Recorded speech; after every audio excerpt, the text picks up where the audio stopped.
let's just turn briefly over to Australia. Do you want to comment on whether or not you think such a crisis is possible in Australia?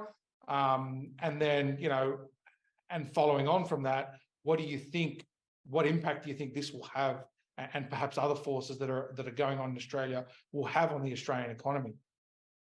Yeah, look, this is a really important issue for all of us. Obviously, we're here in Australia and speaking about our Australian banking system.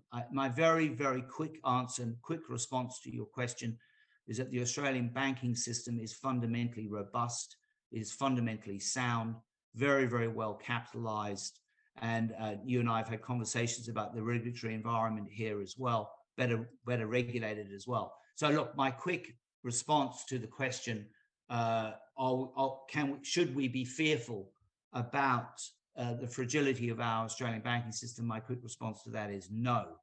I think our banking system is fundamentally sound and fundamentally robust. The caveat, however, is our issue here in Australia isn't so much our banking system.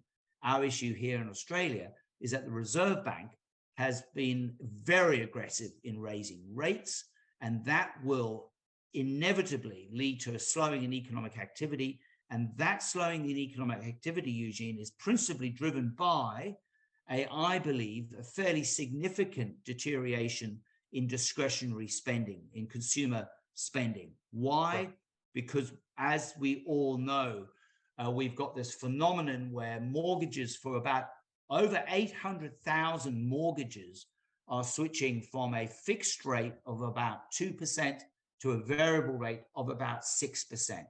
That is a dramatic increase in financing costs. We also know, because the Reserve Bank of Australia has told us, that nearly 15%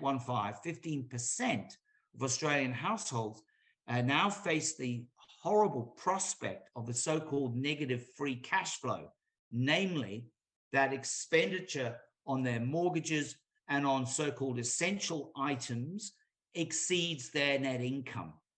And clearly, as their mortgage costs rise very, very dramatically, as I said, switching from a fixed rate of 2% to a variable rate of 6%, that is really going to put a lot of pressure, very regrettably, on a large number of households here in Australia. That leads me to the view that I'm afraid the Australian economy will also see a recession this year. I know that's really out of consensus, but I am afraid I do actually see a fairly poor outlook for the Australian economy in 2023 into 2024.